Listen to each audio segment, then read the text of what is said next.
बाढ़ बारिश से पहाड़ों के साथ साथ कई राज्यों में सैलाब का सितम जारी है। उत्तराखंड से उत्तरकाशी तक तेज बारिश के बाद मलबा घरों में घुस चुका है। वहीं जम्मू कश्मीर में भी सोनमर्ग में बादल फटने की वजह से बर्बादी वाला मलबा कई इलाकों में फैला है। राजस्थान के उदयपुर में, धौलपुर में बारिश मुसीबत बनकर आई है।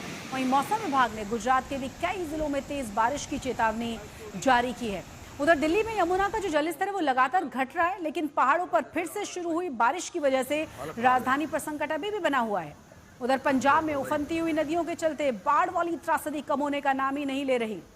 तो जहां आप देखेंगे वहां पानी पानी है, त्रासदी है, सैलाब है, पूरी तरह से सड़कें दरिया में तब्दील नजर आएंगी। जनजीवन अस्त व्यस्त है। अलग अलग जगहों पर एसडीआरएफ, एनडीआरएफ, सेना के जवान और लोकल प्रशासन लगातार मदद में लोगों को रेस्क्यू करने में जुटे हुए हैं। लेकिन आप अंदाजा लगाइए, हजारों एकड़ फसलें बर्बाद हो चुकी हैं। किसान पर इस बार तबाही का दोहरी मार है।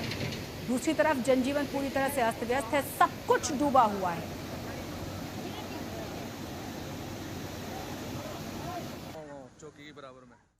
सबसे पहले अब हम बात करेंगे पंजाब की, जहां के सभी 23 जिले भीषण बाढ़ की चपेट में आ चुके हैं। करीब 2000 गांव बाढ़ में डूबे हुए हैं।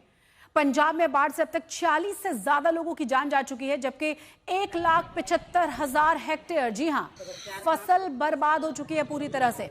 इस तबाही और त्रासदी के बीच प्रधानमंत्री नरेंद्र मोदी 9 सितंबर को पंजाब के गुरदासपुर का दौरा करेंगे और बाढ़ पीड़ितों से मुलाकात करेंगे।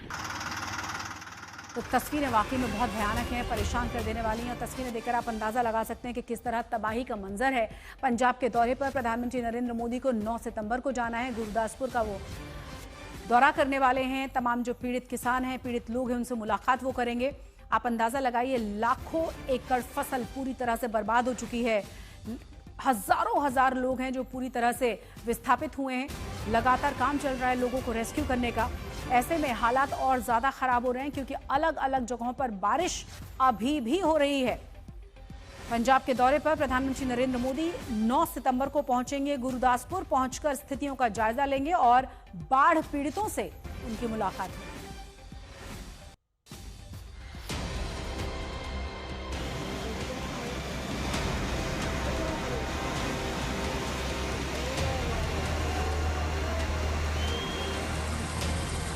बाढ़ की ऐसी आफत कि पूरे पंजाब को अपने चपेट में ले लिया। पंजाब का हर जिला बाढ़ वाली आफत से घिर गया। पंजाब में सतलुज, ब्यास, रावी अब भी उफान पर हैं। लोग संकट के बीच फंसे हैं। इस आफत के बीच किसी तरह सुरक्षित इलाकों में जाने की कोशिश में लगे हैं। बाढ़ के चलते पंजाब में लाखों एकड़ की फसल बर्बाद हो गई है। करीब 2000 गांव डूब गए हैं।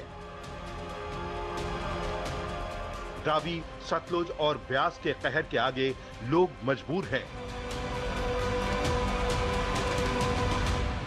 200 मीटर पर पाकिस्तान और दूसरी ओर सतलुज की तबाही है। लेकिन इस तरफ आप सामने देखिए, जो काम पिछले 15 से 20 दिनों में प्रशासन नहीं कर पाया या तैयार नहीं था, वो अब लोगों ने शुरू कर दिया है।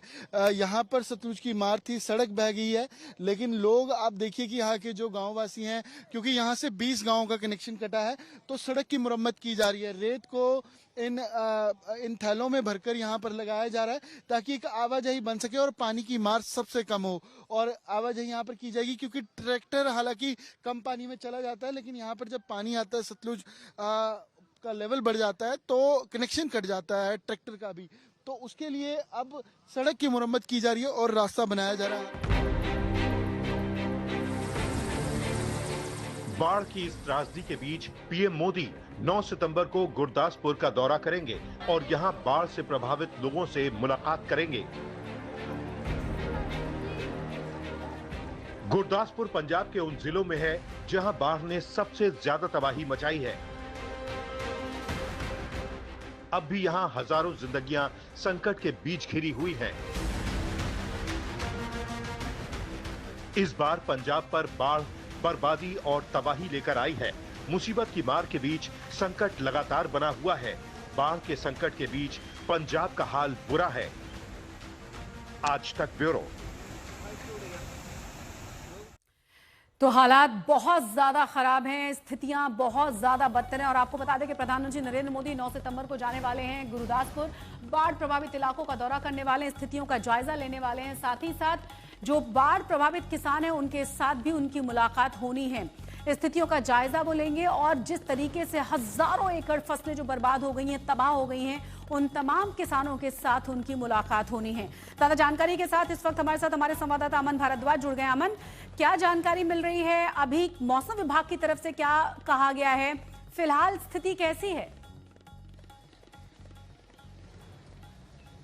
देखिए शशि, आज क्योंकि मौसम साफ है, धूप खिली है, लेकिन सतलुज का लेवल जो आप देखिए कि अभी भी सतलुज उफान पर है। हालांकि पिछले दिनों के मुकाबले लेवल कम जरूर हुआ है। ये हुसैनी वाला फिरोजपुर बैराज है, जहां पर हुसैनी वाला से दूसरी ओर पाकिस्तान में सतलुज एंटर करती है और यहां पर सतलुज उफान पर है। औसतन दिनों में क्योंकि यहां पर लेवल काफी कम होता है, लेकिन पिछले दिनों के मुकाबले सतलुज का लेवल यहां पर लगातार बढ़ा जरूर है। और आज बाखड़ा बांध की बात हो तो वहां पर भी 2 फीट लेवल कम है बाखड़ा बांध डेंजर लेवल से। तो ऐसे में स्थिति अगले अगर कहें 48 से 72 घंटे ऑब्जर्वेशन के अंदर जरूर है मौसम विभाग की कैसी स्थिति होगी। और पहाड़ों में क्योंकि अगर बारिश होती है, यहां पर धूप खिली भी हो, तब भी उसका असर यहां पर देखने को मिलता है। और खासकर इतनी लगातार बारिश और लगातार जो पानी का लेवल बढ़ा है, बाढ़ आई है, उससे ये हुआ है कि जगह जगह पर ब्रीच हुई है। जो बांध लगाए गए थे, कच्चे और पक्के बांध थे खेतों के किनारे, बॉर्डर के साथ साथ, तो वो बांध ऊपर के ज्यों के त्यों है, लेकिन नीचे से पानी घुसकर खेतों को और रूरल एरिया को काफी उसने इफेक्ट किया है। बांध कच्चे हुए हैं, ब्रीचमेंट हुई है।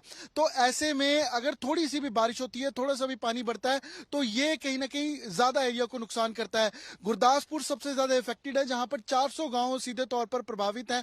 और वहीं प्रधानमंत्री आकर दौरा करेंगे, वहां पर किसानों से मुलाकात करेंगे।